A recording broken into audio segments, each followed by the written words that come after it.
मी वैष्णवी. बाबांना माझं लग्न शशांकसोबत करायचंच नव्हतं. पण ते हतबल झाले होते. कारण त्यांचा जीव माझ्यात अडकला होता आणि माझा शशांकमध्ये.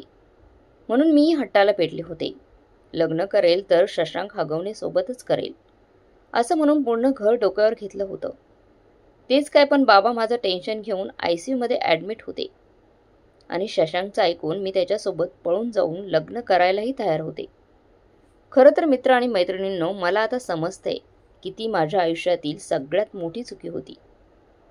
पण प्रेमात जेव्हा माणूस पडतो, समोरचा व्यक्ती तुमची ज्या पद्धतीने काळजी घेतो, ज्या पद्धतीने तुम्हाला जीव लावतो, ज्या पद्धतीने तो तुम्हाला सर्वस्व वाटायला लागतो, तेव्हा माणूस आपल्यासाठी काय चांगलं, काय वाईट, कोणतं चांगलं वाईट सगळं काही विसरून जातो.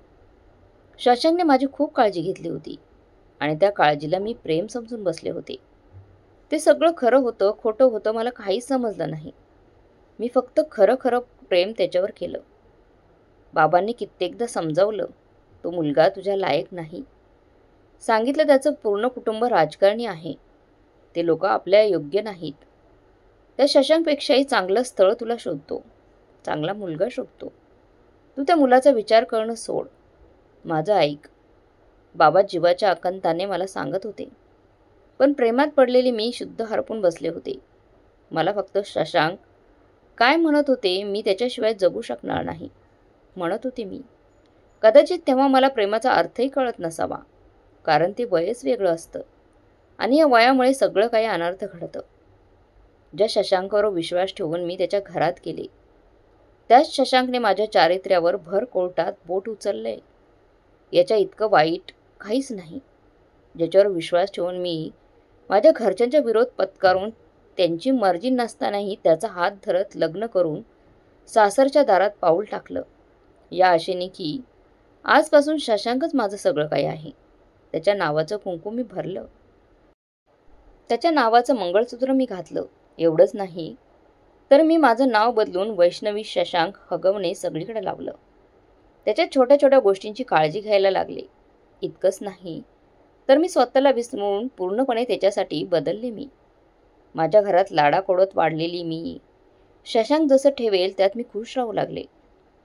बाबांनी मला राजकुमारी बनवून ठेवलं होतं आणि माझं इथून पुढचं आयुष्यही राजकुमारीप्रमाणेच जावं म्हणून बाबांनी शशांकच्या सगळ्याच मागण्या जे मागेल ते पूर्ण केलं. माझ्या सासरच्या लोकांच्या मागण्या पूर्ण केल्या.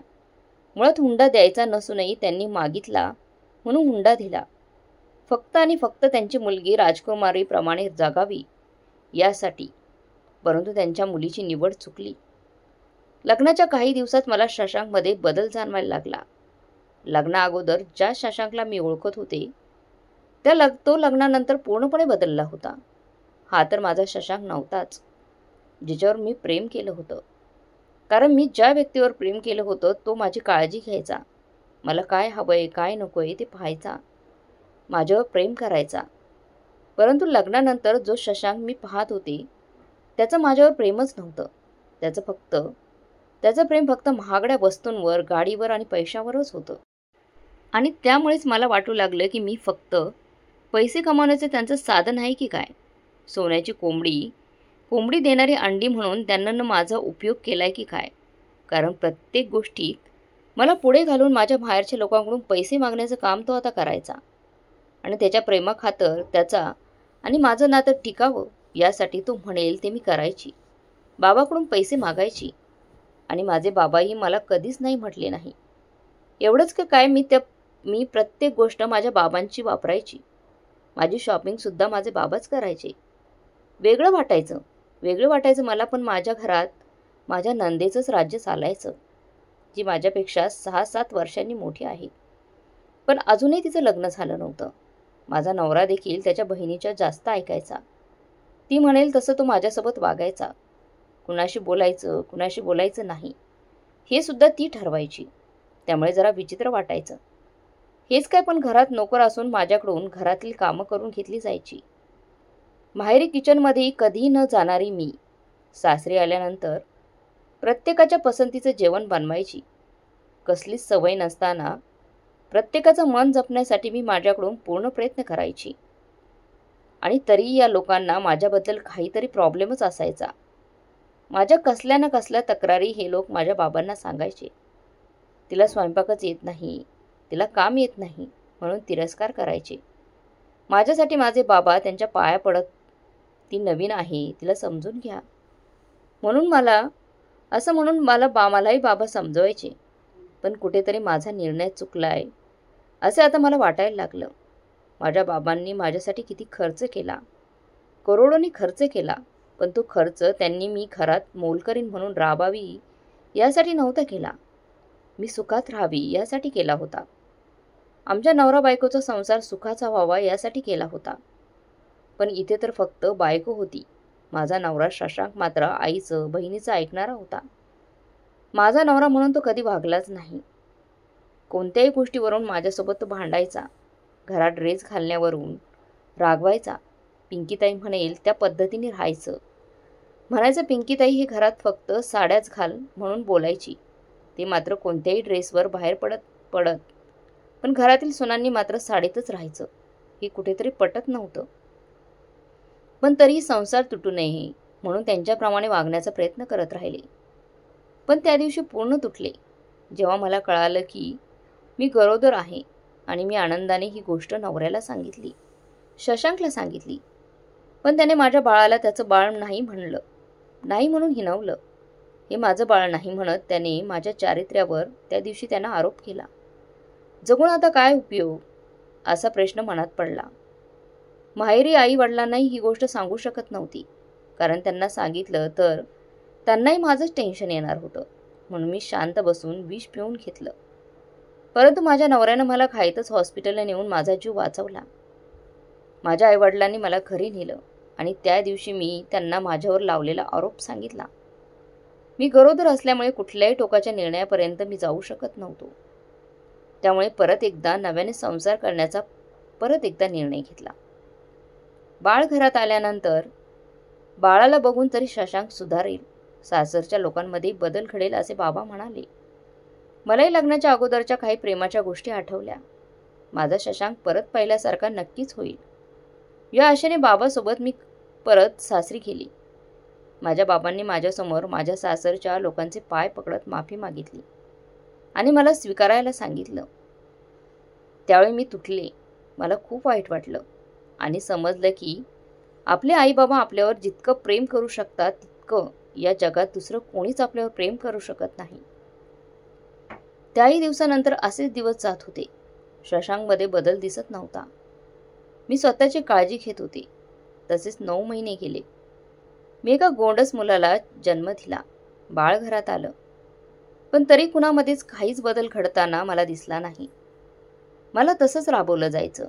माझ्यावर तसाच अत्याचार केला जायचा. मी काय करायचं नाही हे सगळं शशांकनी माझी नणंद करिश्माचं बघायचं. कुठे जायचं, कुणासोबत बोलायचं हे सगळं त्यांच्या मर्जीनेच होत होतं. बंदिस्त जीवन माझं झालं होतं त्या ठिकाणी. आईबाबांचा फोन जरी आला तरी माझ्या आजूबाजूला हे लोक असायचे आणि बळजबरीने मी खुश आहे, मी आनंदात आहे हेच मला बोलायला लावायचं. धमकावूनच माहेरी पाठवलं जायचं. बाबांकडून पैसे, महागड्या वस्तू मागितल्या जायच्या. पण कधीच हिंमत केली नाही की माझ्यासोबत काय घडते ते बाबांना सांगण्याची. कारण वाईट वाटायचं. आई वडील काय म्हणतील याची भीती वाटायची. आणि इथेच चुकले. तेव्हाच सांगितलं असतं तर आज मी माझ्या आईवडिलांच्या घरात सुखात असते. पण संसार टिकावा त्यासाठी सगळं सहन करत राहिले. आता तर मोबाईलवर कुणाशी बोललं तरी माझ्यावर संशय घेतला जायचा. कुणाचा मेसेज जरी आला तरी शशांक माझ्यावर रागवायचा, ओरडायचा, चिडायचा, मला मारायचा. मला खूप वेळा मी चारित्र्यहीन नाही त्याचा संशय दूर करावा लागायचा. जिथे विश्वासच नाही ते नातं तरी काय उपयोगाचं. पण तरी मी प्रत्येक वेळी मला निर्दोष करायचं. कारण शशांक सोडून मी दुसऱ्या कोणत्याच पुरुषाचा विचार देखील केलेला नव्हता. मी त्याच्यासोबत प्रेमविवाह केला होता. मग मी का कुणाच्या मागे लागेल. आयुष्यात मित्र म्हणून आपण बोलू शकतो, पण शशांकचं माझ्यावर विश्वासच नव्हता. तो माझ्या चारित्र्यावर नेहमीच संशय घेत आला. माझं बाळ लहानाचं मोठं होत होतं आणि मला या घरात आता असं जगायचं नव्हतं. मी माझ्या आईला याबद्दल सांगितलं. त्या घरात माझा छळ केला जातोय, मोलकरणीसारखं वागवलं जातं. मी माझ्या मैत्रिणीसोबत पूर्ण मनमोकळेपणाने बोलली. माझा नवरा माझा कधी झालाच नाही, तिला सांगितलं. आणि आता मी शशांकसोबत घटस्फोट घेणार आहे असा विचार करायला लागली. बाबांच्या कानावरही आईने ही गोष्ट घातली आणि माझे बाबा देखील आपण यावर काहीतरी नक्कीच उपाय काढू, घटस्फोट घेऊन टाकू, मलाही त्यांच्या मागण्या पूर्ण करता येणार नाही असे म्हणू लागले. तेव्हा आज माझ्या चुलत भावाचं लग्न होतं. त्यांनी शशांकला कपडे घेतले, अर्ध्या तोळ्याची अंगठी घेतली. पण शशांकने कपडे तिथेच फेकत त्या अंगठीचाही अपमान केला आणि रागाने निघून गेला. मला नंतर समजलं की त्याला बाबांकडून 2 कोटी रुपये लागत होते. त्याला प्लॉट घ्यायचा होता. पण माझ्या बाबांनी अगोदरच लोन काढून हुंडा दिला होता आणि आता 2 कोटी द्यायला त्यांच्याकडे पैसे नव्हते. त्यांच्या हौशी पूर्ण केल्या होत्या. आता ते इतके पैसे त्याला कुठून देणार होते? आणि त्याच दिवशी 1 तारखेला मला त्यांचा फोन आला आणि घरी निघून यायला सांगितलं. 1 मे 2025 रोजी मी घरी आले. घरात कुणीही माझ्यासोबत नेहमीप्रमाणे बोलत नव्हतं. सगळ्यांनाच कसला राग आला आहे हे मला समजलं होतं, कारण त्यांना 2 कोटी रुपये पाहिजे होते. शशांक माझ्याकडे रागातच पैशांची मागणी करू लागला. पण माझे बाबा इतके पैसे कुठून देतील? मी त्याला म्हणाले, मी उलटून बोलले. याचा राग येत त्याने मला मारलं आणि त्याच्या घरच्यांनी मला भर उन्हात माझ्या बाळासोबत गॅलरीत उभं केलं. मी माझ्या आयुष्याला पूर्णपणे कंटाळले होते. आता हे सगळं नकोसं झालं होतं. सहन करण्याची क्षमता माझी संपली होती. म्हणून आता बस झालं. योग्य तो निर्णय घ्यावाच लागेल असं मी ठरवलं. परंतु घरच्यांसोबत बोलण्याचा चान्सच मला भेटत नव्हता, कारण नेहमीच आजूबाजूला कोणीतरी असायचं. माझ्या प्रत्येक हालचालीवर त्यांचं लक्ष असायचं. रोज मला मारहाण होत होती. सासू सासरेही मुलाला कधीच थांबवत नव्हते आणि समजून देखील सांगत नव्हते. त्यांनाही पैसाच गोड होता. त्यांची मुलगी करिश्मासोबत असं घडलं असतं तर त्यांना समजलं असतं. पण त्यांची मुलगी करिश्मा ही घरातच होती, म्हणून त्यांना काय कळेल आईवडिलांचं दुःख. रोज आता मारहाण होत होती. पण 9 महिन्यांच्या बाळाकडे बघून शांत सगळं सहन करत राहिले. कारण त्याला पोरकं करायचं नव्हतं मला. माझ्या बाळाला पूर्ण फॅमिली द्यायची होती. त्याचे लाड होताना पाहायचं होतं. त्याला लहानाचं मोठं होताना पाहायचं होतं. म्हणून मनात कधी आत्महत्येचा विचार आला तरी ते मी मान्य करत नव्हते. कारण माझं बाळ खूप लहान होतं. त्याला त्याच्या आईची गरज होती. पण बापाचं प्रेम मात्र त्याला मिळालं नव्हतं. घरातले सगळेच लोक फक्त पैशांच्याच मागे पळत आणि कुठेतरी मला माझ्या निर्णयावर राग येत होता. लवकरात लवकर घटस्फोट घेऊन या व्यक्तीपासून दूर होऊ हा विचार मनात होताच. पण त्याच दिवशी शशांकनं मला खूप मारलं. इतकं मारलं की मला हालताही येत नव्हतं. अगोदरच्या जखमा बऱ्याच झाल्या नव्हत्या की नवीन जखमा व्हायच्या आणि तरी हसत हसत घरच्यांसोबत बोलावं लागायचं. पण त्या दिवशी इतकं मारलं की त्या जखमाई आणि त्या जखमांच्या वेदनाही सहन झाल्या नाहीत मला. शशांकने रागात माझा गळा दाबला आणि रागातच तिथून निघून गेला. पण मी मात्र शांत पडले होते. माझे शेवटचे श्वास मोजत होते. माझं बाळ शेजारीच होतं. त्याचं कसं होईल असाच प्रश्न मनात येत होता. सगळा त्रास सहन करून शेवटी त्या दिवशी मी माझा श्वास थांबवला आणि हा देह सोडून देवाकडे गेले. पण अजूनही मला मुक्ती मिळाली नाही, कारण माझ्या गुन्हेगारांना अजूनही शिक्षा झाली नाही. कुणी म्हणतं मी आत्महत्या केली तर माहेरचे लोक म्हणतात ते माझा खून केलाय. त्यातल्या त्यात माझ्या चारित्र्यावर आरोप केले जातात. पण मी तशी वाईट मुलगी नाही. मी इतकी चांगली मुलगी होते की स्वतःला पूर्णपणे या लोकांसाठी बदलून टाकलं होतं मी. आणि याचाच फायदा या लोकांनी घेतला. नवऱ्याने मारणं म्हणजे अत्याचार नसतो म्हणणाऱ्या वकिलाच्या मुलीसोबत जर असं घडलं तर त्याला कळेल छळ काय असतो तो. खूप त्रास झाला या सगळ्यांमध्ये. मला माझ्या लेकराकडे बघून जीव तुटतो. पण माझं बाळ माझ्या आईवडिलांकडे बघून माझ्या आत्म्यास नक्कीच शांती मिळते. कारण माझा त्यांच्यावर विश्वास आहे. त्यांचा विश्वास जरी मी तोडला असला, त्यांचा विरोध पत्करून जरी मी लग्न केलं असलं, तरी त्यांचं माझ्यावरती प्रेम कमी झालं नव्हतं. आणि म्हणूनच तेच माझे आई वडील माझ्या बाळाचा सांभाळ करतील, त्याला लहानाचं मोठं करतील. आणि त्याच्या बापाने माझ्यासोबत काय केलं, कसं मारलं, माझ्यासोबत काय घडलं ते सगळंच त्याला सांगतील. मी चारित्र्यहीन नाही. मी माझ्या आईवडिलांची मुलगी आणि माझ्या बाळाची आई आहे. फक्त आणि फक्त वैष्णवी अनिल कसपटे. माझ्या बाबांच्या डोळ्यात जे पाणी येतं माझ्यासाठी ते रडताय. रडतात ते मला बघवलं जात नाही. त्या लोकांना शिक्षा व्हायला हवी. त्यांनी केलेलं पाप त्यांना समजायला हवं. त्यांचं कर्म त्यांना आता काम यायला हवं. जे माझ्यासोबत घडलं ते त्यांच्यासोबतही घडायला हवं. तेव्हाच त्यांना कळेल की त्यांनी किती मोठी चूक केली आहे. मित्रमैत्रिणींनो, मी वैष्णवी. मला न्याय मिळवून द्या. मला साथ द्या. माझ्या घरच्यांना साथ द्या. जेणेकरून माझं बाळ आईबाबांकडेच राहील. द्याल माझी साथ? मिळेल मला न्याय? नक्कीच खाली कमेंट करून प्रतिक्रिया द्या. आपण जर आज आवाज उठवला तर नक्कीच मित्रांनो तिला न्याय मिळेल.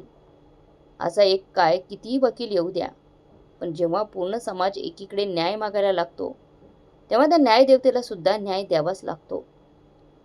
तुम्हाला काय वाटते कमेंट करून नक्की कळवा. आणि हा व्हिडिओ चांगला वाटला असेल तर लाईक, शेअर, सबस्क्राईब नक्की करा. धन्यवाद.